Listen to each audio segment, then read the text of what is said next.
जी शुक्राना गुरु जी, अनंतम शुक्राना हमारे गुरु जी महाराज का। ओम नमः शिवाय, शिवजी सदा सहाय। ओम नमः शिवाय, गुरु जी सदा सहाय। शुक्राना अनंतम शुक्राना। अब है 55 पॉइंट, श्री कृष्ण जी द्वारा बाणासुर की भुजाओं का काटा जाना।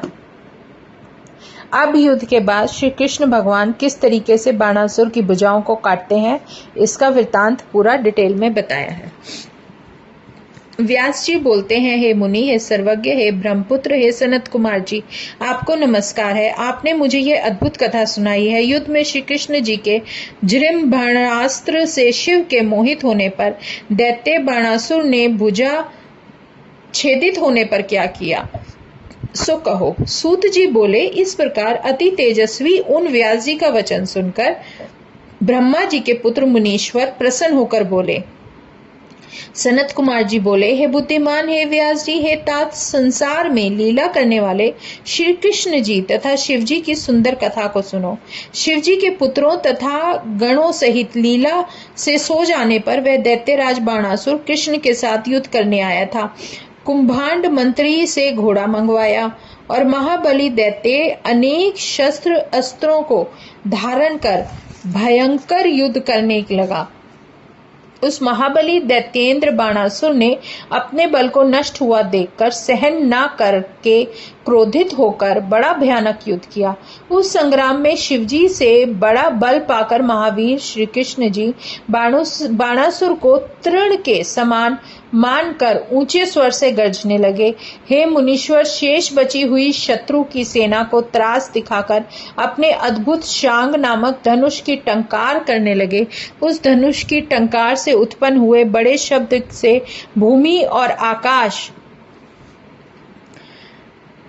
का मध्य भाग व्याप्त हो गया। उसी समय श्री कृष्ण जी ने क्रोधित होकर उस धनुष को कानों तक चढ़ाकर बाणासुर के ऊपर सर्पों के समान अनेक बाणों को छोड़ा। उस बलिपुत्र बाणासुर ने युद्ध में उन बाणों को आता देख अपने धनुष से छोड़े हुए बाणों से अपने समीप आने से पहले ही काट डाला। फिर वह चारों ओर से शत्रुओं का नाश करते हुए गर्जना करने लगे।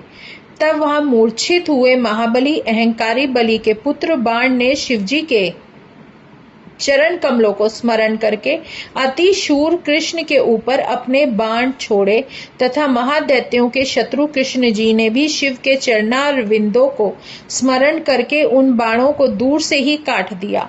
संग्राम में बलराम आदि सब यादवों ने क्रोध में व्याकुल हो प्रत्येक योद्धा को मारा।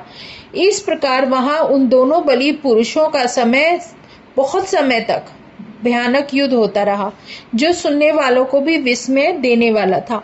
संग्राम में उस समय गरुड़ जी अति क्रोध करके अपने पंखों के प्रहार से बाणासुर की सब सेना को चूर्ण कर दिया।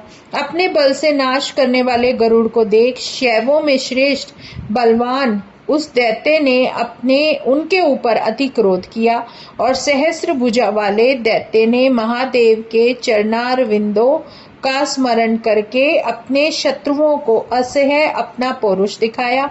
वहां वीरों के नष्ट होने वाले उनसे एक साथ कृष्ण आदि समस्त यादवों पर तथा गरुड़ के ऊपर पृथक पृथक अनेक बाणों का संहार किया। हे मुनि, बलवान उस दैत्य ने एक बाण से गरुड़ को, एक बाण से कृष्ण को, एक से बलराम को, एक से और सबों को ताड़ित किया। उस समय बड़े पराक्रमी विष्णु के अवतार रूप दैत्यों के नाश करने वाले सबके ईश्वर और श्री कृष्ण जी ने उस युद्ध से क्रोधित होकर गर्जने लगे और एक साथ शिव को स्मरण कर अति उग्र पराक्रम वाले उस दैत्य को अपने छोड़े हुए बाणों से ताड़न किया और भगवान कृष्ण ने व्याकुल न होकर उसके धनुष आदि को शीघ्र ही काट दिया और उसके घोड़ों को अपने बाणों से मारकर गिरा दिया। और महावीर बाणासुर अति क्रोध करके गर्जा और अपनी गदा से श्री कृष्ण जी को ताड़न किया, जिससे वे महात्मा पृथ्वी पर गिर पड़े। हे देवर्षे, तब श्री कृष्ण ने लोक लीला करने वाले के कारण शीघ्र ही भूमि से उठकर शस्त्र को ले शिव भक्त शत्रु के साथ युद्ध किया। इस प्रकार उन दोनों में बहुत समय तक बड़ा संग्राम होता रहा था और भगवान श्री कृष्ण जी शिव रूप तथा वह खली बाणासुर शिव के भक्तों में श्रेष्ठ था। मुनीश्वर वीर श्री कृष्ण जी ने बहुत देर तक बाणासुर के साथ युद्ध करके शिवजी की आज्ञा से बल प्राप्त किया, अति क्रोध किया। तब शत्रुओं के वीर को नाश करने वाले भगवान श्री कृष्ण जी ने शिवजी की आज्ञा से शीघ्र ही अपने सुदर्शन वक्र से बाणासुर की सब भुजाओं का छेदन किया। उस समय उसकी श्रेष्ठ 4 भुजा श्रेष्ठ रह गईं और भगवान कृष्ण के शिव का प्रसाद से निर्द्वंद हो गए। जिस समय बाणासुर शिव के समस्त स्मरण से हीन हो गए, तभी वीरता को प्राप्त हुए श्री कृष्ण जी उनका सिर काटने को उद्यत हुए।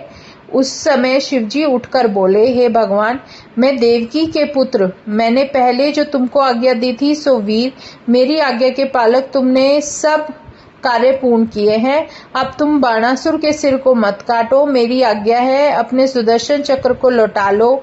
मेरा भक्त के ऊपर सदा यह चक्र निष्फल होगा। हे गोविंद, संग्राम में मैंने यह तुमको अनिवार्य सुदर्शन चक्र दिया है, इससे इस चक्र को संग्राम में लौटाओ। हे लक्ष्मीश, पहले तुमने यह सुदर्शन चक्र दधीची और वीर रावण, जनार्दन आदि, आप तो साक्षात परमात्मा योगेश्वर है, तथा तारका आदि के ऊपर मेरी आज्ञा के बिना नहीं छोड़ा था, तो अब भी नहीं छोड़ोगे। सब प्राणियों के हित में तत्पर हो, यह अपने मत से विचारो। मैंने इसे यह वर दे दिया है कि तुझे मृत्यु का भय नहीं होगा, सो मेरा यह वचन सदा सत्य होगा। मैं तुमसे संतुष्ट हूँ। हे हरे, पहले इसने भुजाओं को खुजाकर अपनी गति को भूलकर गौरवित हो मुझे यह वर मांगा कि मुझसे युद्ध दो। तब मैंने उसे शाप दिया कि थोड़े समय में ही कोई तेरी भुजाओं को काटने वाला आएगा, तब तू अभिमान रहित हो जाएगा, मतलब तेरे अंदर का सारा घमंड चकनाचूर हो जाएगा। मेरी आज्ञा से तेरी भुजा के छेदन करने वाले भगवान कृष्ण प्राप्त हुए हैं। इससे तुम अब संग्राम से लौटकर सुंदर वधु के सहित अपने स्थान को जाओ।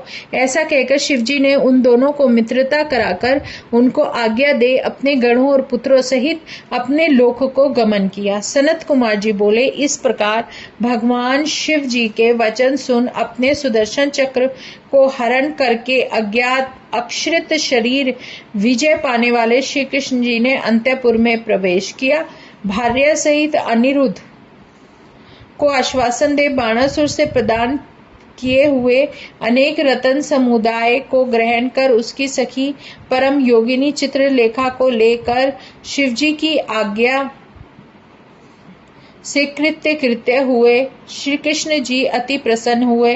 तब श्री कृष्ण जी अपने चित्त से शिवजी को प्रणाम कर बाणासुर से विदा लेकर कुटुंब सहित अपने नगर को गए और मार्ग में प्रतिकूल हुए वरुण को अनेक प्रकार के से जीत आनंद सहित द्वारकापुरी में आए और उस समय गरुड़ जी को विसर्जन करके अपने मित्रों से हास्य पूर्वक संभाषण करते हुए द्वारकापुरी में इच्छा अनुसार भ्रमण करने लगे।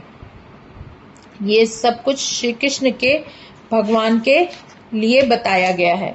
अब 56 पॉइंट है शिवपुरी द्वारा बाणासुर को गाणपत्य प्राप्ति। नारद जी बोले, हे महामुने, भार्या के सहित अनिरुद्ध के तथा श्री कृष्ण जी के द्वारकापुरी में चले जाने पर बाणासुर ने क्या किया, सो तुम यथार्थ रूप में कहो। सनत कुमार जी बोले, भार्या सहित अनिरुद्ध तथा कृष्ण के द्वारका जाने पर बाणासुर अपने मन में अपने अज्ञान का स्मरण कर अतीव दुखी हुआ। तब शिव के गण नंदी ने दुखी हुए रुधिर से भीगे शरीर वाले संताप करते हुए बाणासुर दैत्य से कहा। नंदीश्वर बोले, हे शिव के भक्त बाणासुर, तुम दुखी मत हो। भगवान शिव जी भक्तों के ऊपर दया करने वाले भक्त वत्सल नामधारी हैं। हे मानकर भक्तों में श्रेष्ठ, उनकी इच्छा से जो कुछ भी हुआ है ऐसा चित्त से बार बार शिव को स्मरण करो। उन शिव से मन लगाकर नित्य भक्तों में दया करने वाले महादेव को बार बार उत्सव करो। तब द्वेष से शून्य हुआ वह बाण दैत्य नंदी के वचन से मोहोत्साह कर धैर्य धारण कर शिव के स्थान को चला गया। वहां जाकर प्रभु को नमस्कार कर अति व्याकुल हो गर्भ के लेश से शून्य हुआ और प्रेम से पूर्ण मन हो बाणासुर रोने लगा और अनेक स्तोत्रों और स्तुतियों से नमस्कार करता हुआ यथोचित चरण न्यास कर हाथों को लगाता हुआ अनेक प्रकार के आलीढ़ आदि स्थानों तथा प्रत्येक आलीढ़ आदि से शोभित हुए तांडव नृत्य को करने लगा। सहस्रों मुख के बाजों को बजाने, भों चलाने, सिर के कंपाने तथा सहस्रों प्रकार के अंग चलाकर शनै शनै अनेक प्रकार के नृत्यों को दिखाकर रुधिर की धाराओं से भूमि को सींचकर अपनी गति तथा अहंकार से भूले हुए उस बाणासुर ने चंद्रशेखर शिव को प्रसन्न किया। तब भक्त वत्सल नृत्य गीत में प्रिय भगवान शिवजी प्रसन्न हो सुंदर नृत्य को करने वाले बाणासुर से यह बोले। शिवजी बोले, हे तात, हे बलि के पुत्र, हे बाणासुर, हे दैत्येंद्र, मैं तेरे इस नृत्य से बहुत प्रसन्न हूँ। तेरे मन में जो हो सो वरदान मांग लो। सनत कुमार जी बोले, हे मुने, तब ऐसा शिव का वचन सुन उस दैत्येंद्र बाणासुर ने अपने घाव के भरने के निमित्त वर मांगा। भावों के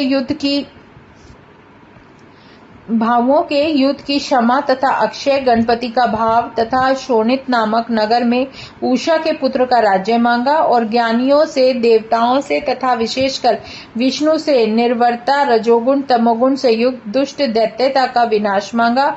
हे मुनि, विशेषकर शिव की निर्विकार भक्ति, शिव के भक्तों में स्नेह तथा सब प्राणियों में दया, उस बलिपुत्र बाण दैत्य